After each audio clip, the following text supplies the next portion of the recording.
I want to keep a little bit more yellow and orange in there instead of just the brown. I got a little bit too brown, so I'm going to pull a little bit of yellow and orange into that part of the iris.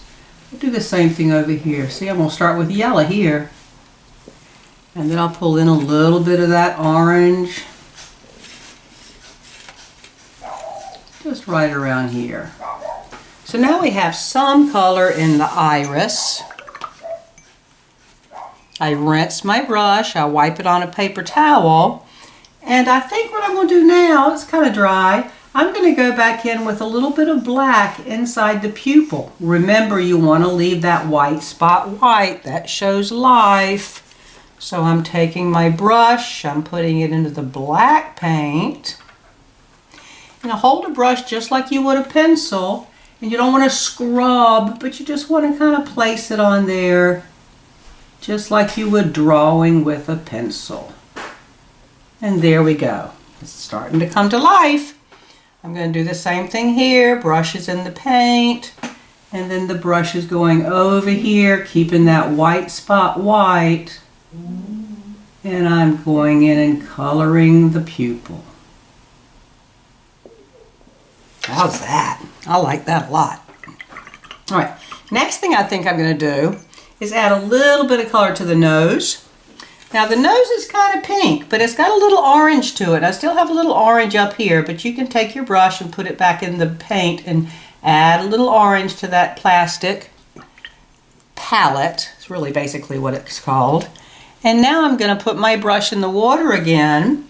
I'm going to add a little red. Now I don't want the nose too red, but it's going to be watered down, and I have the orange in there.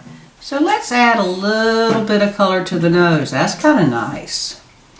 Now I want to leave a little spot inside it, and the nose is going to have a little bit of a white light to it.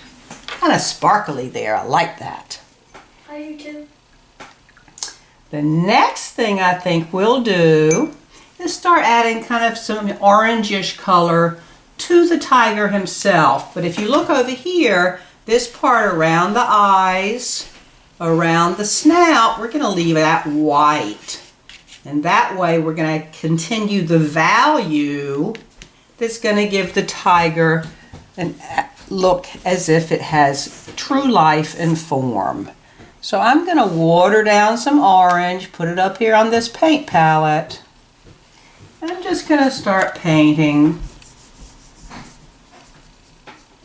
part of the tiger. When you get over the pencil mark, it kind of smudges a little bit. So I'm going to rinse my brush again, add a little orange, and try not to get into the pencil too much. It's pretty good. You can go back with a little yellow and add that to your orange if you want to, just to change that color up slightly. I'm rinsing my brush, I'm wiping it off, I'm adding some yellow, a little bit of orange up to that paint palette, and we're going to add some more color to this tiger. I'm not going in the face because I want that to stay a little bit lighter. Let's add some color here. I'm going to add some color in here. Oops, look, I put orange in my yellow. I don't like that. So I'm going to take my paper towel and just kind of dab that away so that I don't want my colors to mix in here. I want to mix it in here and I can wipe this off later. That way I always have my true colors. So I rinse my brush, put it in the yellow, rinse the brush, put it in the orange, create a color on my palette, and then I can go back and start painting my tiger again. I like the way he's turning out, don't you? And add a little bit of color down here into this part of the snout. My brush was getting a little dry there, so I had to add some water. I'll add a little bit of color here. I'm not scrubbing it at all. I'm being very gentle with the brush. You want to treat it as if it's a sweet little bunny rabbit or something. Very soft strokes.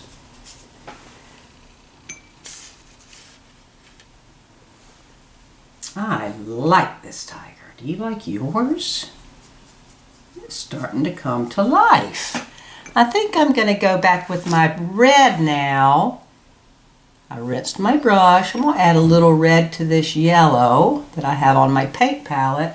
I'm going to go in and play with that ear a little bit to give that some life. Oh, this tiger's getting happy. Look at that. He's pretty cool. So I'm going to go back. I rinsed my brush. I'm putting it in the orange, adding it up to my palette. I'm going to add a little bit of color in here, a little bit of color in there. And then I'm going to create a little bit more value in here to add these shadows. I really don't like using black because black's really not a good color to use. So I'm going to take my brown, put it on the paint palette. I'm going to rinse my brush, put it in this black that I don't like. Then I'm going to add a little blue, because shadows actually have got blue in them. And I'm going to go and I'm going to add a little bit of shadow here, little bit of shadow down in here. I'll add a little bit of value shadow here. What do you think of that?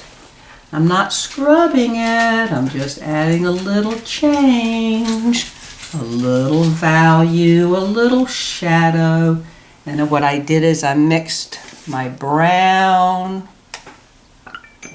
with my black and my blue. That's a great shadow. Let's add a little bit under here. Oh, that's kind of blue, but I like that. Add some here. If you want to, you could even add some purple into it. Ah, that'll be nice. Look at that. Let's add some purple shadow. Ooh, pretty. Add a little bit here, a little bit here. Ooh, I'm liking that tiger. Okay, now what we could do finally, ooh, add some color there. See all the beautiful colors that are in a tiger? It's not just orange, it's not just black. And we painted the positive space now. I want to paint some negative space, the space around the tiger. So I'm going to take my brush, I'm going to rinse it. I'm going to put it in the blue paint. I'm going to add a little, ooh, that's pretty. Isn't that pretty? Again, put paint on it, add a little blue. Don't have to paint the whole negative space, just add a little bit of color around that tiger. Gonna make him pop. Ah, look at that. He's coming to life. Now, I might want to rinse my brush. Let's add a little purple down in here because the negative space doesn't have to all be the same color. Experiment with it a little bit. You could add orange, you could add red, whatever your favorite colors are. Over here I might add some yellow. Ooh, but what if I add yellow to the blue? What's going to happen? Yes, if I mix two primary colors, I get a secondary color, and that would be green. So if you want green in there, that could be a jungle color. That's kind of cool. I like that. So, I think our tiger is just about finished. I hope you love yours. I love mine. Always make sure you write your name on your work. And I have a marker here, so what I'm going to do with my marker, just to finish it up a little bit, I'm going to give him some whiskers. And there you go. I'm going to throw myself in here. There's your tiger painting. I want you to show me what you've done with yours. I can't wait to see it. Bye.